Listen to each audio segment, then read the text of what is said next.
Welcome to Pet Business Disruptors. I'm Clayton and I'm here today with Clayton Grimes, uh, a BDM at Naturediet Pet Foods, um, one of the OG wet food companies for the independent pet trade. Yeah, welcome on, Clayton. I still feel weird saying Clayton. It's weird to meet another Clayton. You're probably the met one in high school, never since. Yeah, no, I think you're the first physical Clayton I ever actually met, to be honest.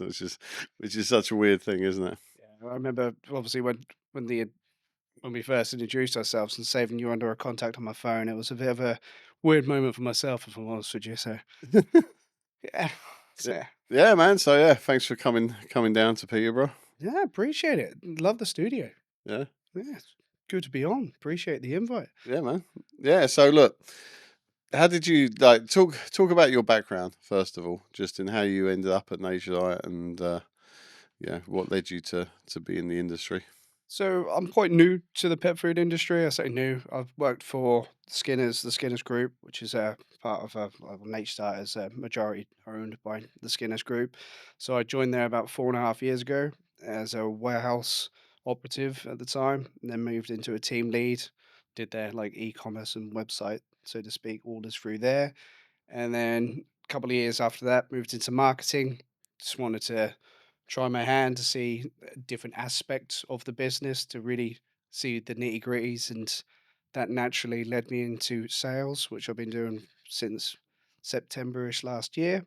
And then moved over to Nature Diet, which obviously is still part of the group in December. And now I'm business development manager here and thoroughly enjoying it. It's an experience, and it's been a weird 4 years, especially not being in the pet industry, to see how vast and how many different aspects there is to the pet industry is something that's just completely blown my mind, and I love learning it every day.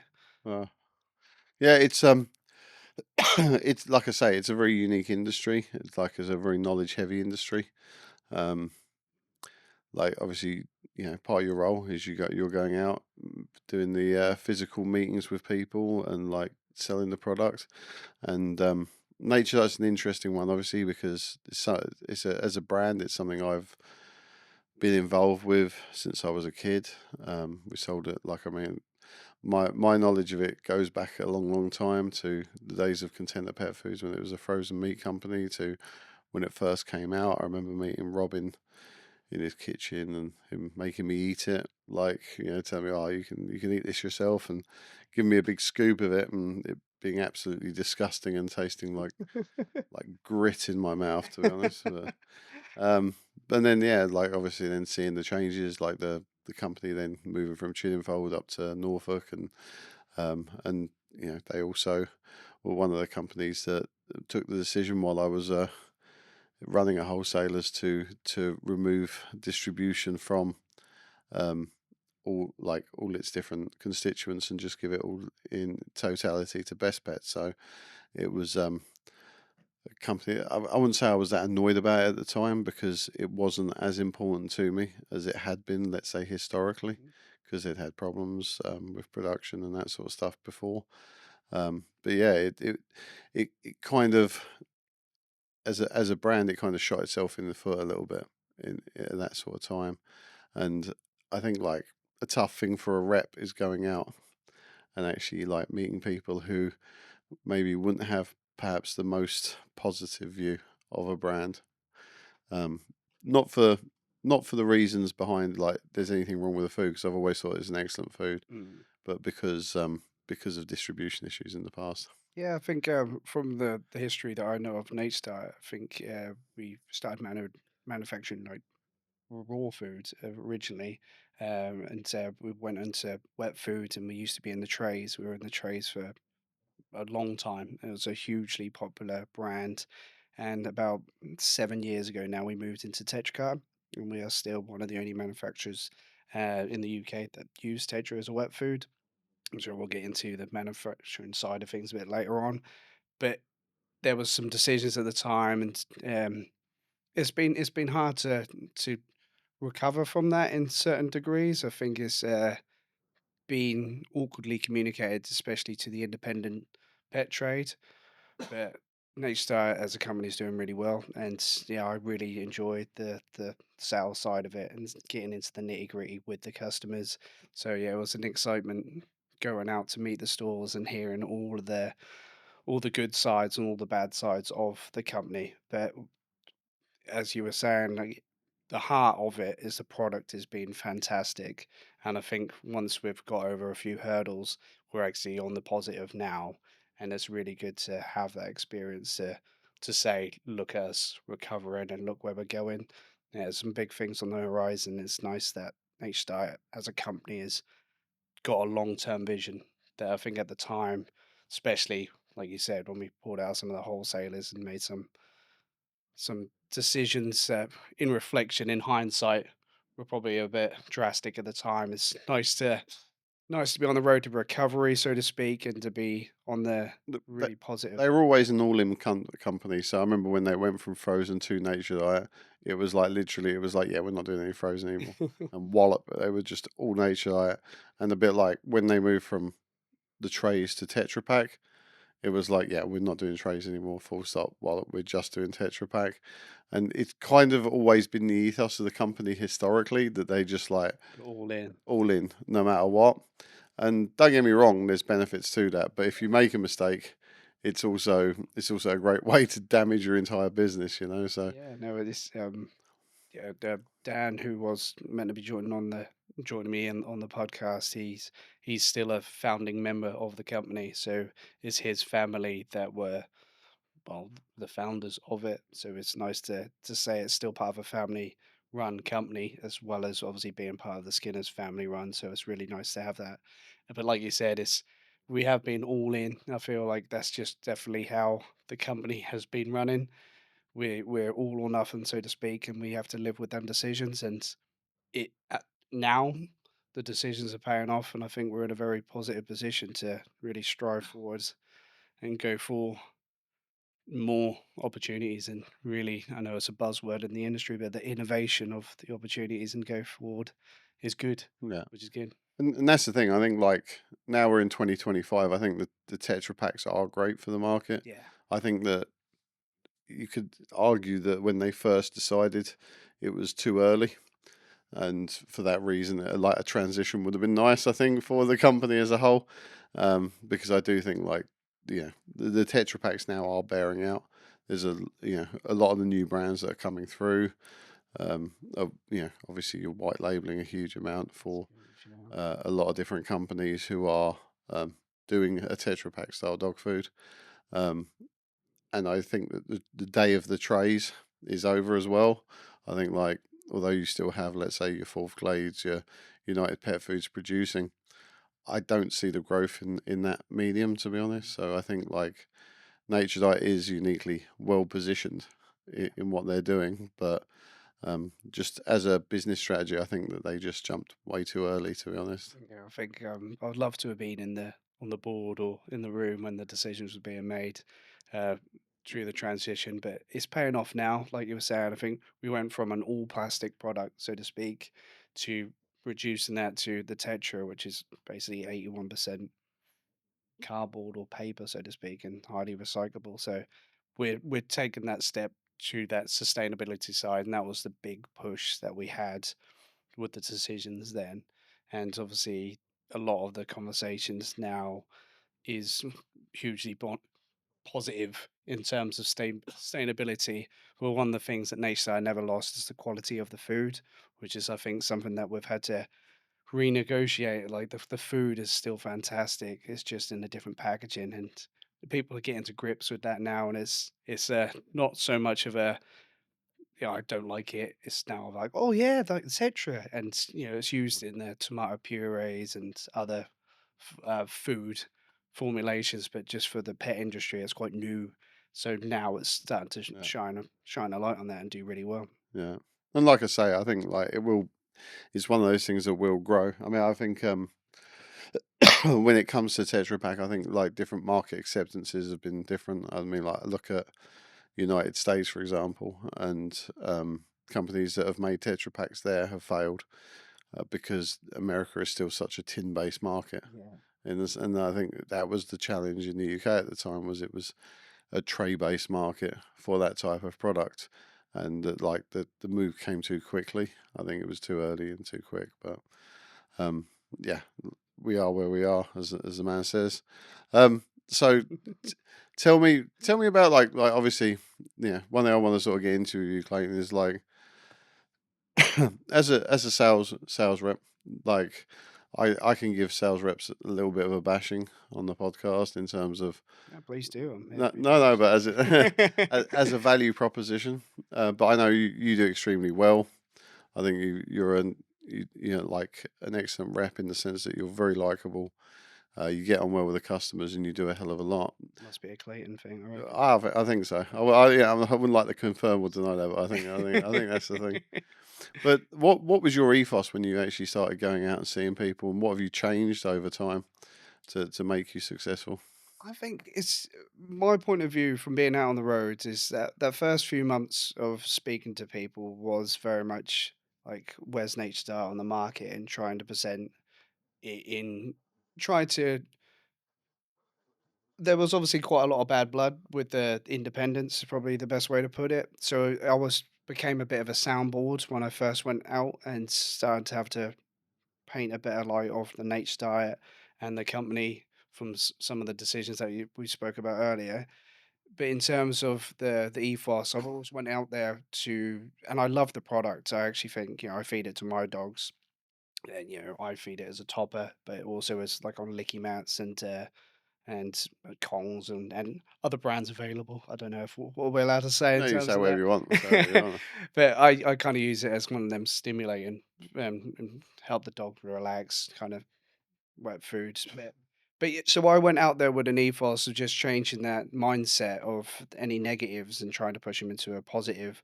And I think obviously the biggest turnaround has been the upgrow or uptake in Tetra, but also it was a case of when I got cartons into people's hands and they started looking at their ingredients and I could say that it's just all natural and the principles of nature diet when we talk about clean labeling and just understanding of what's actually going into the food, that's where I think we made a difference, and that's where people probably forgot about in the industry about how simple nature diet range is and how it's good for all fussy eaters and so all the spiel that goes into it. I'm Yeah. not trying to sell it to you No, as a no, no, spot, no. but it's it was really it was really telling to see how much Nate Starr has changed over the course of probably the last 7 years. But since I've been out on the road and since everything has changed, especially in the East Anglia where I'm based, we've got some really nice positive feedback. And I think the more shows that we attend to, we just come out of Crufts and manage to speak to what those 180,000 people that go there. You speak to everyone. I tried my very best. Yeah. Yeah, I probably slept for a good like 14 hours straight on the day I got back. So I think I spoke to a fair few of them. Um, but them environments, I think they're perfect to getting that engagement and getting cartons into people's hands and to actually try the food because I'm a sole believer that sole believer. I don't know if I'm saying it right, Yeah. but I believe in the products and it is just simply nature diet. It's simple. So Yeah, I think look, I think when I think about selling products, I think a lot of what a lot of companies don't do is they don't attend enough retail shows. mm, And while crafts is important, I think like it can be hard to sell product at crafts when it's bulky and heavy. yeah, But like having a strategy of being at all the different dog shows across the country is highly important. But then also working out how you're going to get those customers to reorder in the future, because the nature diet model, it's not really a D2C model. I know you do D2C, like, but it more is a B2B model where yeah. you support local shops, support independents. And I think trying to tie that together is incredibly important, not just for the brand itself, but also for the stockists.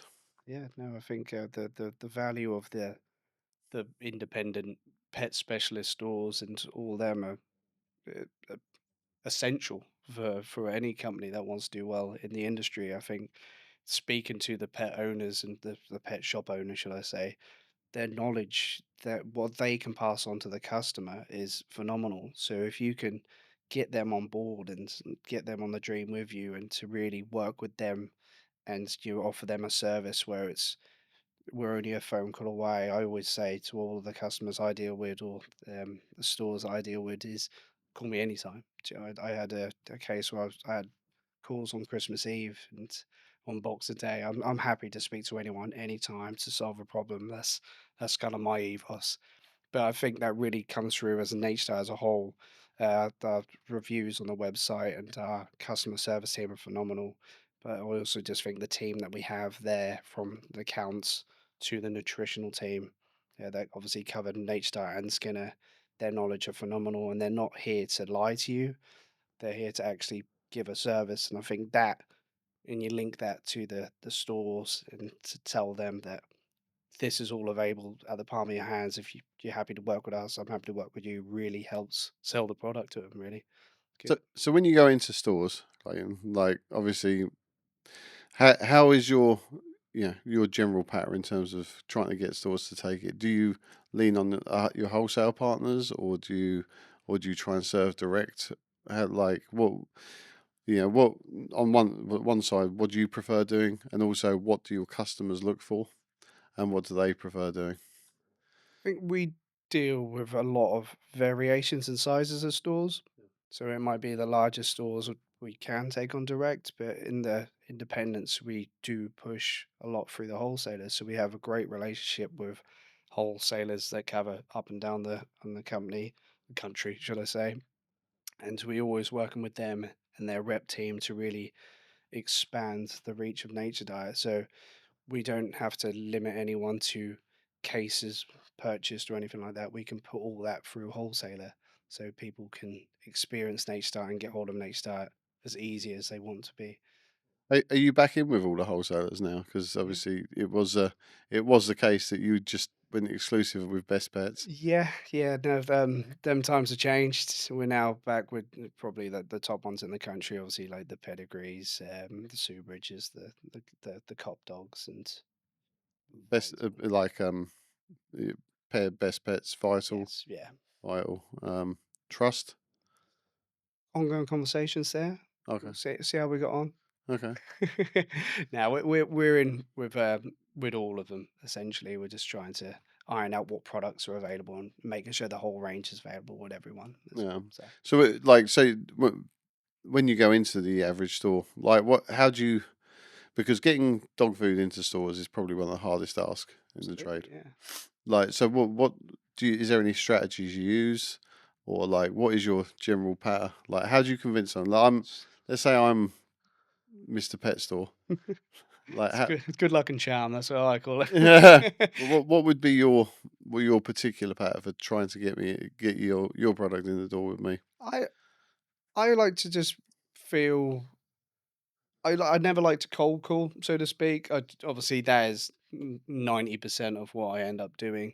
But if I can know what I'm going into, so with my process is always try to look at their website or their Facebook page to know something about what's going on in their store.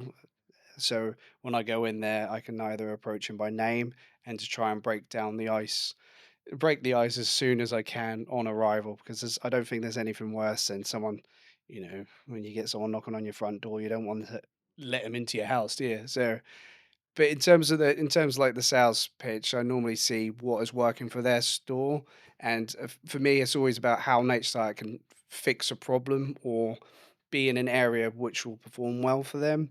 And I tend to lean on like try the food, see how it goes, and really push the product rather than just a sales in Yeah, technique. So it's for me, it's more of a personal. I'll see how we can, if they've got a range and they don't sell wet food too well, I approach it with like, well, do you have a lot of customers that use dog food as like a topper?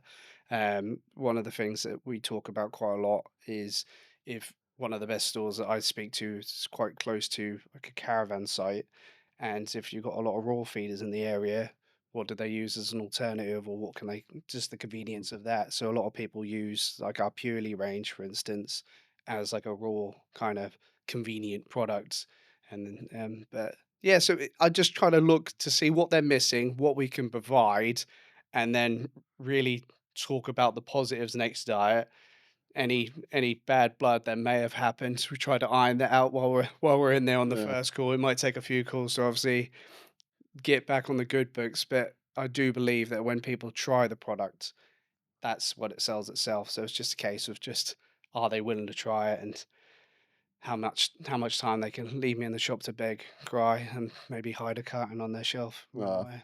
See, what I always used to do when I used to walk into pet shops is I'd always check out what Yeah, the areas where I was looking to place the product to see where my USPs were against it.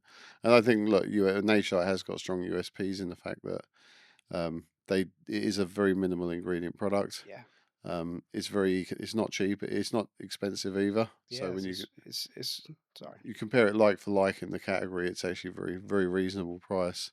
absolutely. So I think it is a no-brainer for a lot of stocks to stop it, shops to stock it, but it's always hard getting anything Yeah. into the actual into the stocking list of most shops.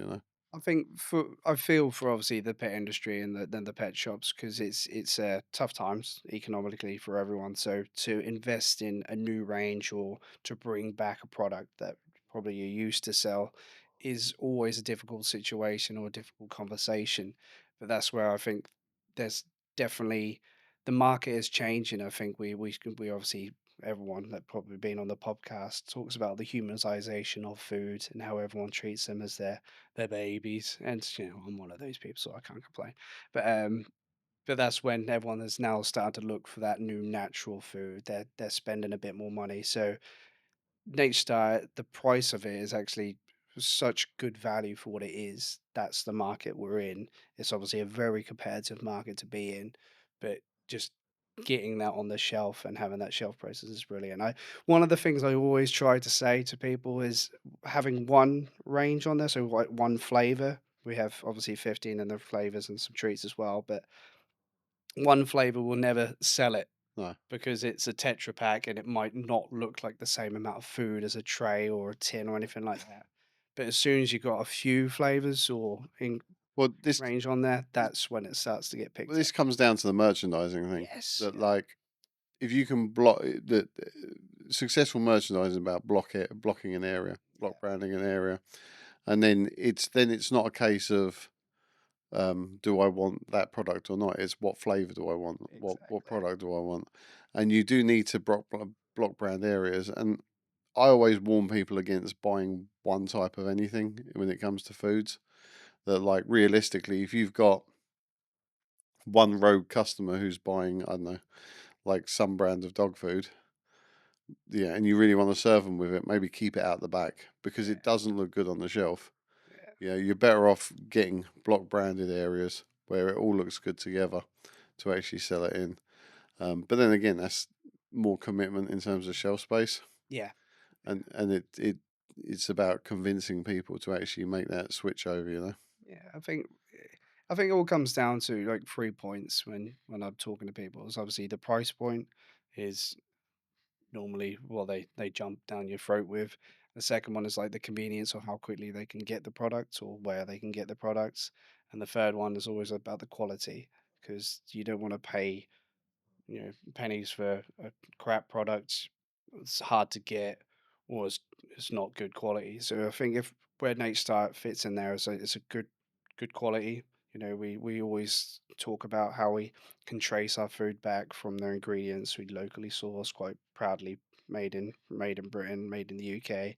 The quality of it is really good for that reasons. Price point is phenomenal, and the convenience is now we are back with all the wholesalers. So, It's also about the support you give them well, yes, as a store, yeah, like because that's one thing I think people don't factor in as much as they should. yeah. No, that's a very very And good like point. I think one of the reason why you do so well individually is that you do offer a lot of support to people, Yeah, and you make yourself highly available. You make yourself highly available if there's an issue as well, and stores want to know that like, if a brand is in with them, that they actually have their back to some degree. yeah, So if they are gonna, you know, if there is a problem with the food, that they can call you, you'll sort it out. but also if they, let's say, were doing a village fete or something, and they wanted to know if could you give us some prizes that you might be able to help them. That's the sort of thing that brands are looking for in terms of support. Because at the end of the day, look, we can talk about price and quality and that sort of stuff, but I think like for the average consumer, as long as you buy it and the dog eats it, it's not like if it's £1.50 a packet, £1.70 a packet. You know, maybe 90% meat, 88% meat. Does it really matter? Yeah. It's not. It's not the thing that really effectively moves the needle as much as people might like to think. I think that's an extremely valid point. I think my history before I obviously got into the pet trade is I worked as a market trader, and I generally believe that it's just that people buy off people, and that talking, that conversation, and that support, the everything that you can do to grab people's attention, but to also work with them. So obviously, the market trader was very much sell on the spot, but it did open up my mindset into you have to be a people person. You have to, you don't sell anything, you don't take no money, so you have to. Yeah. And that pressure drives me. But I completely agree with you. I think that ongoing support is something that I think the whole group, the Skinners, Nature Diet Collected, is phenomenal, and that's where always sing the compliments to the customer service team and to the ASMs up and down the country. Really, we work 24 hours a day if we would, if we could. Yeah, we Well, love that. yeah, yeah. I mean, the thing is though, is it's interesting because I think Asia as a brand, it was really big. It lost its way, and now it's coming back. So it's kind of coming back to like understanding what really matters to people, and that is that you've got a product at a good price, which is supporting the pet trade, and they have got the support there. Whereas I think it is easy once you get sort of very big, very successful to actually forget that. Yeah, yeah, I agree with you. You got to look after, everyone as much as you can. And me as a person, I can't help but I always try to ring up the stores just to see if they're new to it. I'll give them a couple of weeks, give them a call, see how it's getting on there, pay them a visit, just to make sure that there's always a line of communication. I think that's really important in the world of sales. I think just being available, but also to make sure you look after them. Mm. Absolutely. And these are stores as well that you are putting the work through the wholesalers. Yeah. Yeah. Yeah. I would say 90% of the customers I speak to go through the wholesalers. What sort of work do you do with the wholesalers to make sure that their sales teams can get involved? So Is there much resistance to them working with you in terms of sales? I think wholesalers are never easy to work with. I think they're probably bombarded with the likes of me pestering them, trying to trying to get our products in front of everyone. But we're in the process of reevaluating a lot of our sales strategies and you know, the rest of the year going forward. And but we've got some exciting opportunities, some new products, some new new innovations that we're working with. That's the buzzword again. um, so, but I like to have that personal touch. So I've actually got a few meetings over the course of the next couple of weeks with some wholesalers to start speaking to their rep teams to see how we can work with them to get some new stores, how we can give them a deal, rep deals rather than just wholesale deals, to really work with them to get more out there, but also to work with them. So we always talk to the wholesalers if they own a pet to see if they want to try it. Because I just think if we can get them to try the product, then, it's a better conversation. But in terms of obviously, is it hard to sell to a wholesaler? Absolutely, because everyone wants to be in a wholesalers. I think you need to have that Well, distribution point, haven't well, the problem you? is like I say, for a nature like that, like, let's take let's take Subridge as an example. Now Subridge has its own brand called Lovejoys, and so that's going to be where their efforts are. Yeah, And so as a brand selling through someone like that, it can be quite difficult to convince them of the importance of getting out and selling your brand as well. I mean, look, I'm gonna like cards on the table when I was wholesaling. Um, I spent a lot of years promoting different companies' black brands, but yeah, I also stopped that because for reasons like them pulling out of me, Yeah. like and through no fault of my own, not because I weren't paying my bills, not I weren't selling enough stock. I think when Nature pulled out, I think it was their third biggest account. Um, and so it was nothing I'd done. It was just Ed making a decision not to do it. And again, if I'd have spent all my time promoting their brand, then suddenly I've done a load of work for nothing and really hurt myself. So I think this is where always the wholesaler's head goes to. That is that it's all about securing their own market Absolutely. Yeah. first and foremost.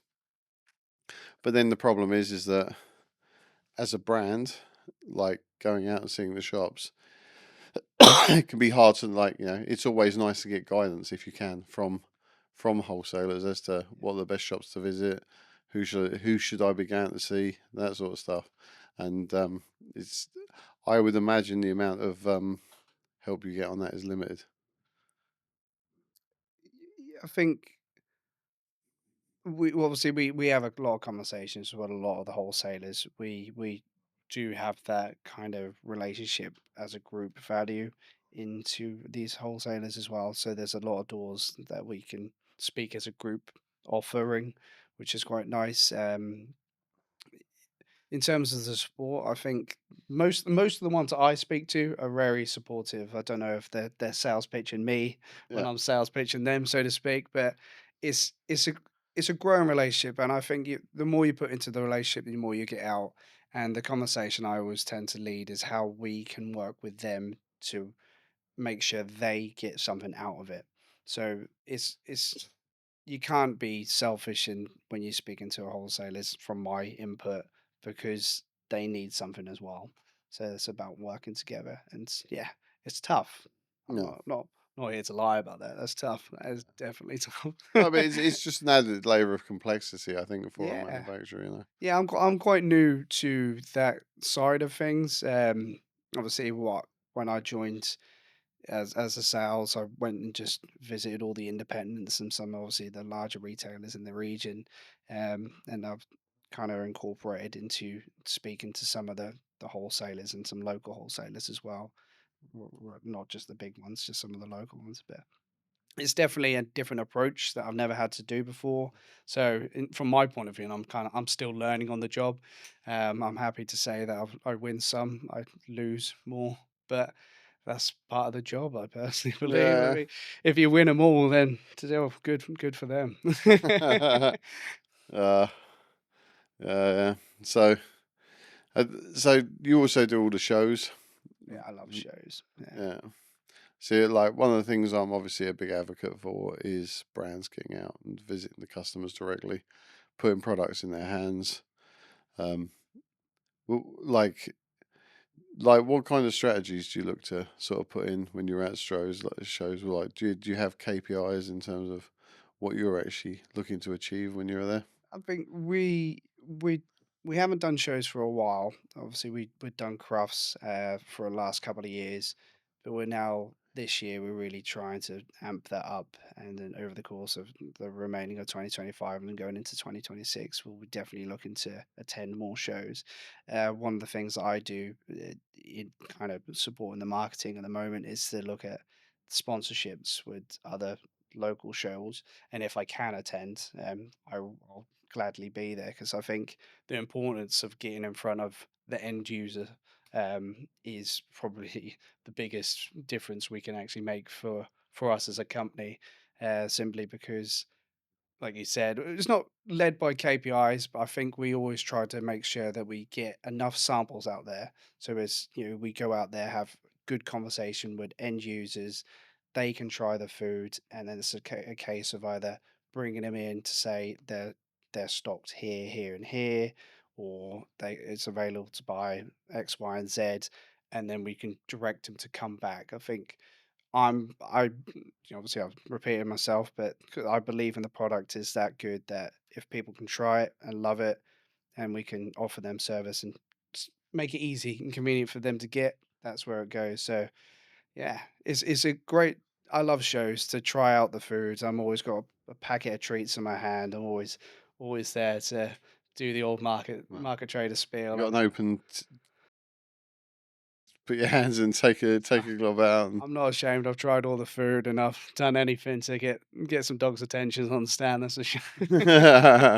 It's yeah, it's an experience, and yeah, the general public, yeah, can't go wrong with them. I love them. yeah. Yeah, no, no, it's that. I mean, I've always said, like, the one thing you need to be doing is going to shows on a regular basis. You need to be getting out and meeting the people because, um, do you know what? I think throwing money into things like Google ads and Facebook ads and that sort of stuff. It's just a massive money pit nowadays, and I don't believe it really moves the needle like it should. Yeah, I think the likes of the shows of like Dog Fest. I think there's what 5 or 6 of them across the country, all about dogs. There's 3 or 4 of those. One in Norfolk that we're really, that'll be the goal for us. Obviously, we're a local company here. Um, Goodworth, we'll try to probably approach one of those, and there's loads of larger dog meets, but also just the local ones as well. I went to one in Lowestoft, not too far from where I live, and they had about 300-400 dogs there on one of the shows. And these are the shows that don't cost a lot to attend from a business point of view, and there's a lot of opportunity there. There's a lot of like sampling opportunity, and you can really drive that to the local stockers in the area as well. So you don't have to push that to anyone else. It's a knock-on effect. The store does well, the wholesaler gets more orders, or we get more orders. It's a win-win. Yeah. So when you go out and like do your routes, visiting stores, like, do you have a how do you do it? Do you actually have like a route in mind when you're doing it, or do you wing it, or is there a customer list of people you know who are either selling a product or would like to sell the product, or like what's your current how do you put that together at the moment? I will probably say the biggest headache I had when I first went into the area was route planning. I'm not very geography minded. I'm one of them people who get a nosebleed if I leave Norfolk. But in terms of route planning, it blew my mind, if I'm honest with you, to how many postcodes are like right next to each other, but one's in like Cambridge and one's in Ipswich. I had no idea what I was doing, so to speak. There was a I sat down with some of the staff members in HDAR and in Skinners as well to really help with that, because I wanted to get a nice map view of what we do. So we use like Google Earths and put all the Yeah, pins on it to really map out the area, and then we had a look at customers at directs, indirects, and to really work with that. We're now working on a new CRM system. I haven't been out on the road to really test out yet, but it looks so it's the future, and I think that will really be uh, helpful for us. But nah, route planning was a nightmare for me, and I remember multiple times where I would drive hours and hours and hours, and I'll get to somewhere and I'll be like, "Oh, I haven't been to this store," and I'll look and it's 10 minutes down the road from one I've just been at, and I'm just like, "Oh," just because it's got a CB rather than IP uh, postcode, it's just blowing my mind. But no, it was a challenge to start with, but now once you've done the rounds, you kind of map out nicely. I like to categorize like the stores and make sure that I go around as much as I can. And yeah, uh. but yeah, not fun to start with, but What make about the it interesting. variations on stores? Do you generally just go to pet stores, or do you also go to like the fishing tackly places and the mini supermarkets, or like what's do you how do you like decide on your locations for where you go? I'm maybe quite old school in this approach. I was always looking for new stores, but so I'm always Google, Yeah, check on their Facebook page or anything like to see what range they're stocking or if there's an opportunity. So I might speak to like a dog groomers, for instance, to see yeah, if they got a small range of food that they stock in there. Um, but yeah, no, one of a good store. It's just outside Attleborough. They do aquatics and some dry food and dog food in there as well, which is quite unique to them. But large stores to the small stores, I don't say they all got to be visited at some point, and yeah, it's always good to show your face. I think there's no harm done for the company point of view, in my opinion. yeah, yeah, yeah, yeah. Obviously, the worst stores for me, the ones that are really hard to park. That is a pet hate of mine, and it's just not their fault at all.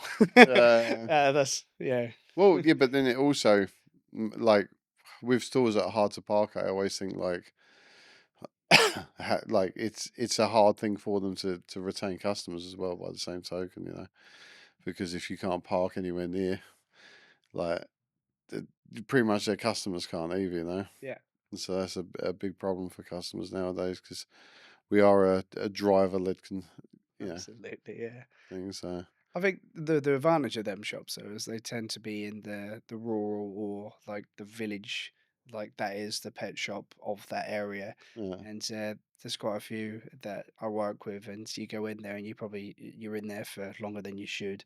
You're just having a general chit chat because it becomes a it's like a daily visit for some of the locals. You know, they might not even know and buy anything, but the knowledge of the area is fantastic, and that's when I start working with them to get invitations or support with other dog charities or events that are happening in the area because they just know someone that knows someone. yeah, And it's I love visiting all the stores. I think there's an advantage obviously speaking to the larger stores, but the local ones, that's where you get all the knowledge. They some reason they just know exactly what's going on in the industry and yeah.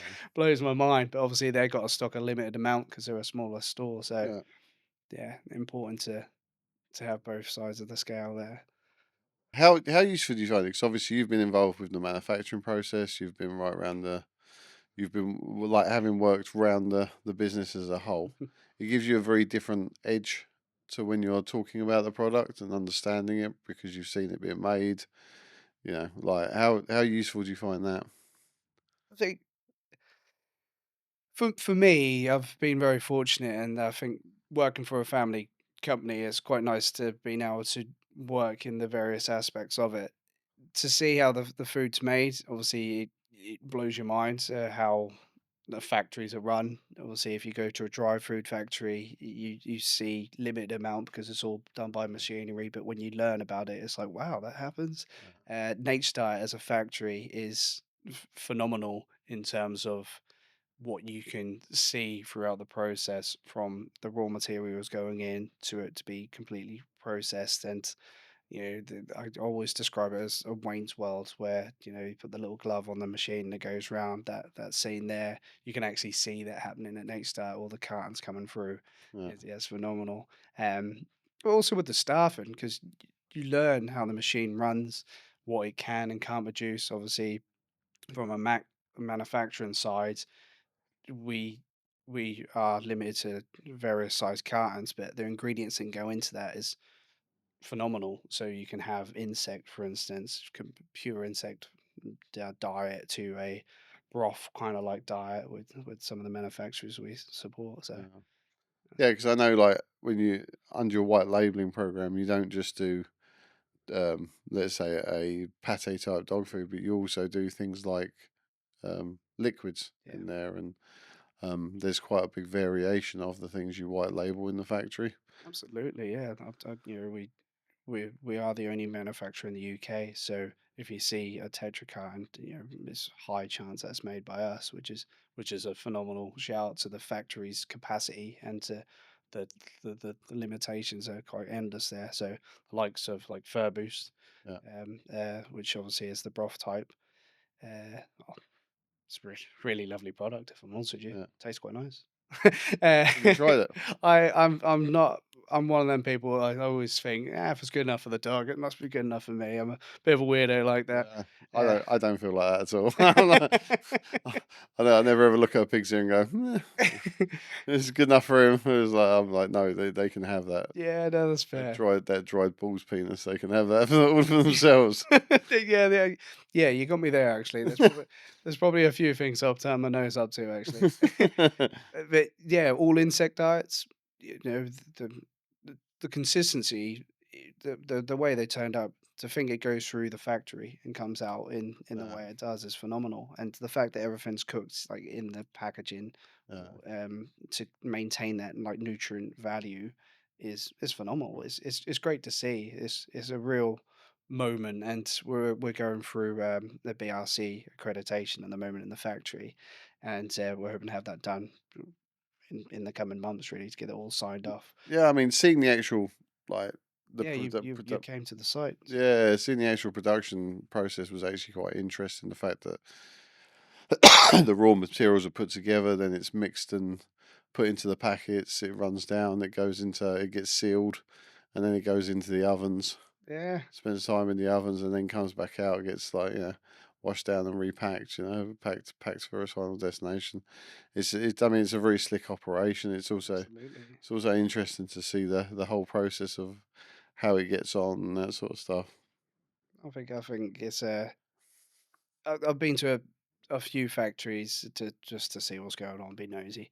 Um, but I would honestly say like Nate Star is like a unique experience.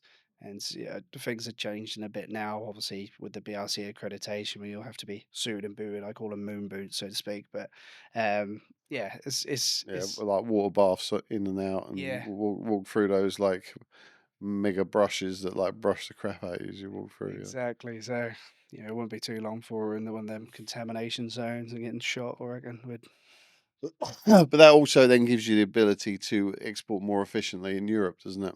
yeah, there's the positives that come from getting that stamp of approval, so to speak, is phenomenal, and we've been working for towards it for a while behind the scenes, and we're really going for it this year, and it opens up a lot of doors in the manufacturing side, but also really gives us a bit of a stamp of authority of how we take the quality and of the product seriously, Mm. which is good.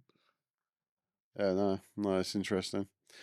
Um, and then like, look, no, as a result, as we said, you white label a huge amount. Do you remember what the MOQs are for white labeling? So we're always looking to see if we can work with you can bleep this out, I guess, the GAs of the world of how their system works. But we're always looking to see if we can reduce to the minimum quantities. But if you were a larger store, you would obviously have to order in quite a lot. It has to be go through the factory to actually at a certain Well, capacity to well, actually. I think also the packaging as well. The packaging requirement you need Yes. to buy is relatively high as well, isn't it? Yeah, so we can do it in white cartons, which is plain white cartons. We do all the information on the back, and then it's like a label that will go on the front of obviously the brand that goes there. But yeah, it the minimum quantities varies, but it has to run through. I think for a small store, we're in the process of seeing if we can make it worthwhile them to make that model work for them. Yeah, I think I want to say, is it 4 ton MOQ or 6 ton MOQ or something like that? It's around that. Yeah. uh, But I know it's reasonable. But then also, look, if you do put it in white packaging, and slap labels on, I suppose that gives you a different thing. But the problem is all your labels are slapped on during the production process, aren't they? So even the ones that go externally, they go on just after they come out of the cookers, as I remember. Yeah, most of the ones we work with now do. Yeah, We are looking at see if we can, change that so it's arrived, picked, packed, and then labeled on at the destination, so to speak. Obviously, it's a bit manual labor for them, but it's a manufacturing process that we're definitely looking into. yeah, It's probably a big chunk of ideas and looking at the GA model, and I believe he was on the yeah, podcast. yeah. John Hewitt, who was that used to be at GO, yeah. Yeah, to hear how he manufactures for so many different companies and maintains that quality of food, that's what we will probably look to do at some point, just Yeah. to see if we can do that more mass. In the wet food environment, which is Yeah. it's definitely an interesting part of the industry because it's something which it's not the biggest, but it's a reasonable chunk of the industry, the wet food industry. And I also believe like if it's one of them ones we can offer out to the smaller stores, it gives them another reason for people to come back to their shop. And I think we looking after the pet industry, looking after the pet specialists and these smaller stores is it's got to be a goal for a lot of people. So, Clayton, what's the longer term plans of Nature? Have you got anything on the horizon for you or for the company? So this year, I think we're looking at new product developments. We're looking at a spring line. autumn or Halloween kind of time, and a Christmas kind of s- small runs but limited edition products.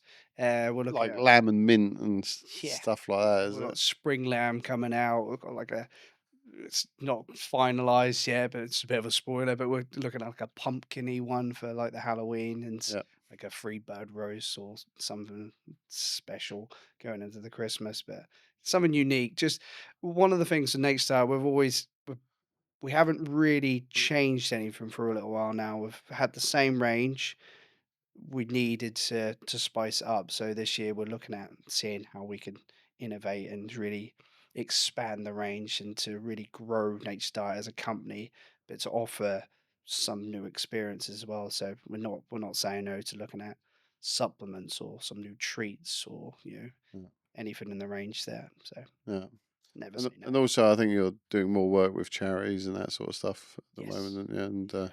I think that's something you're looking to do more of going forward as well, isn't it? Absolutely. I think charity work is obviously it's not so much rewarding in terms of a business point of view, but I think what we can actually get out of that in partnerships and helping dogs is the goal that I have myself. Yeah, yeah, So, but yeah, no, we are working with quite a few charities behind the scenes just to make sure that dogs start off well, or rescued dogs, for instance, have like a rescue pack that goes with it, so they can have a nice rehoming pack that goes with them as well. And for dogs that have been mistreated or maybe have less teeth, for instance, a licky mat or something like that, the pate really lends itself into that. So it's a great little start for them. yeah, man. That's brilliant. Awesome. So, Clayton, what's the best way to get hold of you if people want to get, yeah, So that they can obviously contact me directly, which is clayton.grimes at skinners.co.uk. Obviously, we're a group email there, or they can go on our website and contact us through that, through info@hstart.co.uk. So many ways we're always available, LinkedIn, all the stuff like that. But yeah, exciting to come. awesome. Thank you very much for having me. Thanks a million, dude. Really appreciate it. Cheers, man.